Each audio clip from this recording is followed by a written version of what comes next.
Valley Club, a brand new promo code for all players and a brand new mythical reward. It is going to be a reward from exploring Grim Forest. We'll talk about how good this champion is. If you're ready for all that, you know what to do, Valley Club. Find that like button and let's go smash it. Welcome back to the ValleyFlyin Raid channel. I'm ValleyFlyin. I hope you're having an excellent day. There is a brand new promo code for all players and a brand new mythical character coming as a reward for Grim Forest. We'll talk about both of these things. And if you get some value from the video today, hit that like button, hit the subscribe button, ring the notification bell so you know as soon as a brand new Raid Shadow Legend video goes up on a normal week. At least 6 pieces of Raid Shadow Legend content. Let's jump right into the game so we can claim the code. It is, let's enter it here. Let me copy and paste it here. Win mid-game winter. So kind of a weird code here, but WINMIDGAMEWINTER.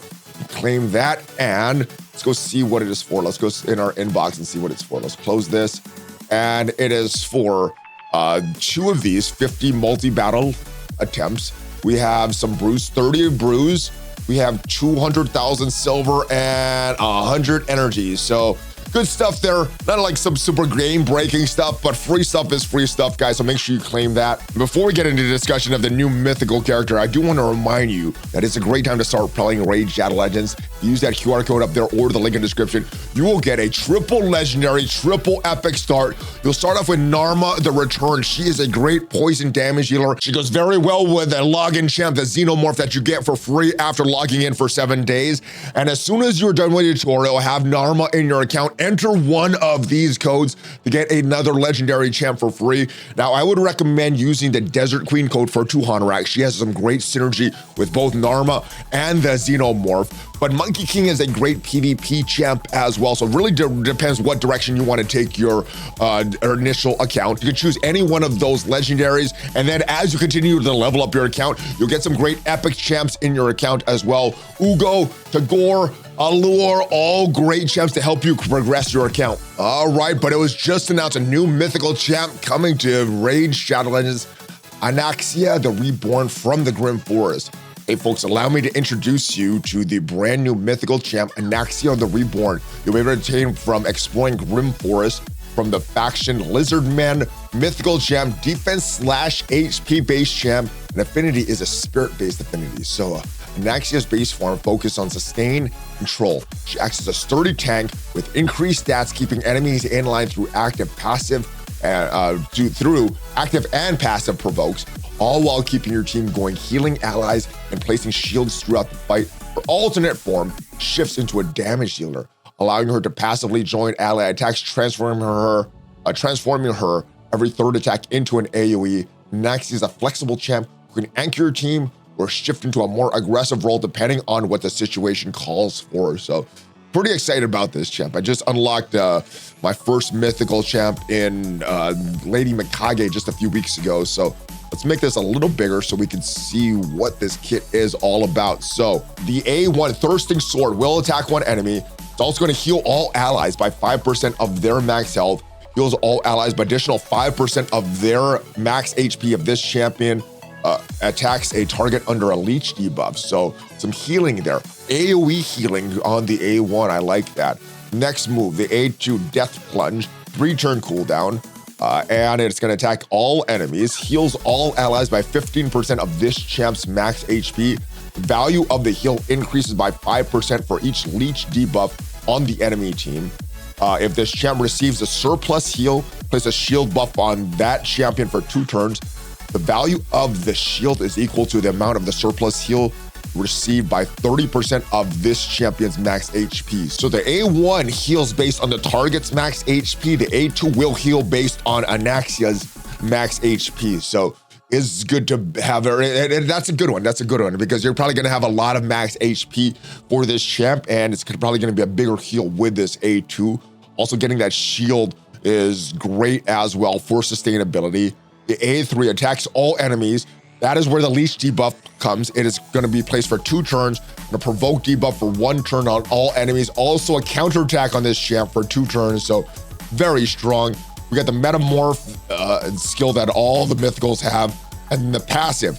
Each time this champion hits an enemy under a leech debuff, increases this champion's defense and HP by 5%, stacks up to 50%. I think that's going to be impactful in the other form when it's more of an attack champ. When attacked by enemies whose attack is higher than or equal to their defense, has a 100% chance to place a 50% decrease attack debuff for 2 turns, so it helps with the survivability of your team. Less damage at your team, less damage that the enemies are able to deal to your team is good. When attacked by enemies whose defense is higher than their attack, has a 100% chance to place a 60% decreased defense debuff for 2 turns instead. So probably defense-based champs that their attack is based on their defense stat, not their attack chance. You will significantly reduce their damage with the decreased defense. And then when you're going to decrease their attack if they're like an attack-based champ. So it's kind of targeting the big thing that you don't want from the enemies to decrease your attack. When attacked by enemies under leash debuff, 50% chance to place a provoke debuff for 1 turn. So that's the passive provoke that the description talked about. You have active provoke on the A3 and then a passive provoke from the passive. And the aura increase ally defense in all battles by 35%. So that is the base form. Let's go take a look at the alternate form. This should be the, excuse me, this should be the big damage dealing one. All right, Blade Axle is the A1. Attacks 1 enemy, place a block buffs debuff for 2 turns. This debuff cannot be resisted. The target's HP is lower than this champion. So seems like a not really for bosses, but good for like PvP content. The A2, and yeah, the damage goes up as you book this. The A2, Frenzied Execution, attacks 1 enemy, will ignore stone skin buffs. So yeah, great for arena so far. The damage inflicted by this skill increased by 50% if the target's HP is lower than this champion's. So it doesn't say max HP, it just says HP. So you want to build an Anaxia with a lot of health, because it will increase the heal, also will increase the damage by this skill, ignoring the stone skin buff. Also resets the cooldown of the skill if the target is killed. So great single target attack. The A3 attacks 1 enemy before attacking, place an increased crit damage buff on all allies for 2 turns, steals 50% of the target's turn meter, steals 100% turn meter instead if the target's HP is lower than this champion. So yeah, you want a lot of HP on Anaxia for a couple different reasons, for both the base form and the alternate form as well. Destroys the target's HP by 25%. Ooh. Destroys 50% of the target's HP if the target's HP is lower than this champion. So really, really strong skill. Yeah, that is a pretty big damage skill. The Metamorph goes back to the other form, and the passive for the alternate form will ignore 15% of the target's defense if the target's HP is lower than this champion. Will also ignore 15% of the target's defense if the target is under a leech debuff.